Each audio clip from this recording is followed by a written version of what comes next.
Salut les vermines, j'espère que vous allez bien. Bon, alors moi j'ai passé une nuit abominable. Mon portable a sonné toutes les heures. Des dizaines, voire des trentaines de candidates de télé-réalité ont essayé de me joindre. Toutes sont inquiètes. C'est marrant parce que c'est toujours les mêmes par rapport à mon reportage. Bon, bah voilà, je veux dire, au bout d'un moment, moi je fais mon travail, quoi. Je meurs. Voilà, donc c'est vrai que ce reportage fait énormément parler. Je vais mettre le replay tout à l'heure sur mon site. Bon bah je sais pas quoi dire à toutes ces jeunes filles, quoi. Enfin, détendez-vous. Bon, Pollux, pourquoi il y a toujours ta chatte? Voilà, sur mes feuilles, je suis en train de préparer mes questions. J'ai une baignoire à tourner cet après-midi, les vermines.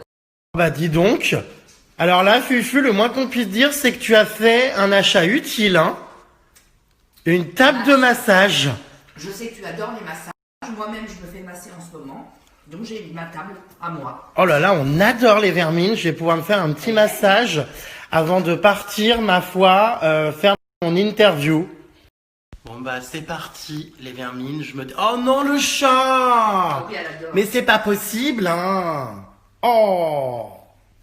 I wanna live from the chandelier, from the chandelier. Bon, les vermines, j'ai reçu dans mon bain aujourd'hui une candidate que tout le monde déteste pour l'instant. Alors allez-vous changer d'avis? J'en sais rien, mais en tout cas, une interview explosive. Anéa. Elle a des seins, on est plus gros que la tête.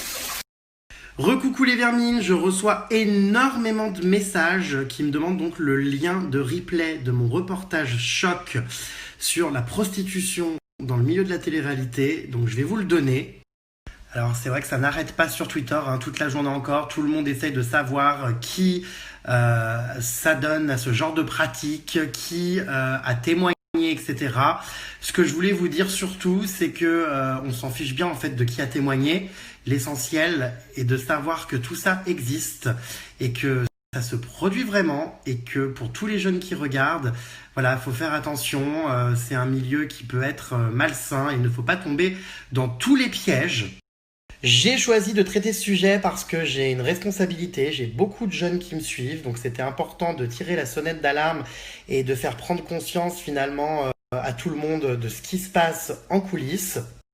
Peu importe qui a parlé, quand ça s'est produit, où ça s'est produit, le plus important, voilà, c'était de tirer la sonnette d'alarme. Quand je vois toutes ces candidates qui se justifient, qui font des vidéos, qui s'expriment sur les réseaux sociaux, ce qu'il faut se dire, c'est que elles ont peut-être des choses à se reprocher, je sais pas. Toutes ces personnes qui m'ont appelé toute la nuit, qui flippaient, etc. Je veux dire, au bout d'un moment, quand on ne se sent pas concerné, bon, on ne réagit pas en fait.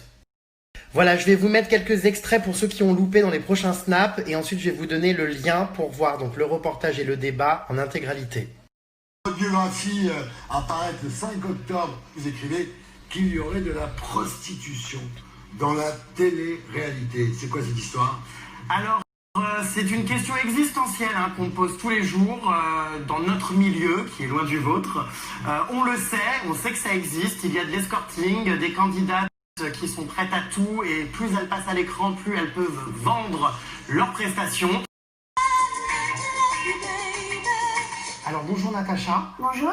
Vous avez accepté de répondre à mes questions à propos d'un sujet assez tabou, la prostitution et l'escorting dans le milieu de la télé-réalité. J'ai participé à plusieurs programmes, je les ai un peu enchaînés. Vous recevez un jour un message d'une autre candidate de télé-réalité qui vous propose effectivement un nouveau travail. C'est une fille de télé-réalité avec qui j'ai fait des programmes, avec qui j'ai déjà travaillé auparavant, qui m'envoie un message disant Natacha, envoie-moi des photos de toi en maillot de bain pour un édito à Dubaï.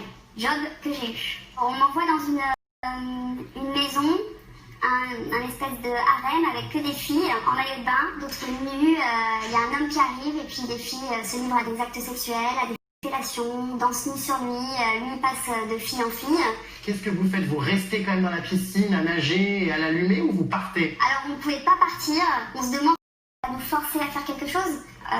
Donc oui, ça fait peur quoi. Malgré le fait que vous ayez refusé donc les avances de ce riche homme, est-ce que vous avez tout de même été payé? Moi, on m'a proposé proposé 15 000 € donc, pour la semaine là-bas. J'aurais pu être payée plus, je pense, si j'avais fait autre chose. Et ça me choque de voir des collègues, en fait, des filles avec qui j'ai partagé des tournages, se livrer à ce genre de pratiques.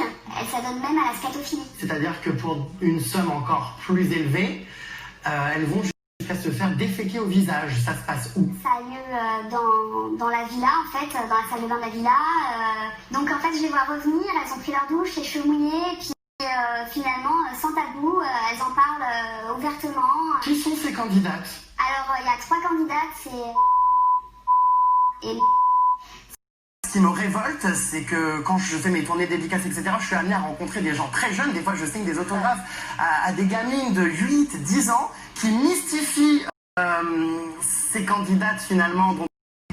Et donc du coup, voilà, tout ça pour dire que, juste un petit message aux jeunes, quand vous voyez ces candidates de télé-réalité avoir un train de vie exceptionnel sur les réseaux sociaux, dans des jets privés, dans des hôtels de luxe, décorés comme des sapins de Noël avec des sacs de marque, ça n'est pas la télé-réalité qui permet ça. C'est qu'il y a un business souterrain dont on ne parle pas assez, qui est tabou. Tout le monde veut que je balance les noms, hein. Tu me le demandais d'ailleurs pendant le reportage. Tu veux savoir qui c'est. Tu as fait. Malheureusement, notre diffuseur ne nous le permet pas, mais les gens savent de qui il s'agit.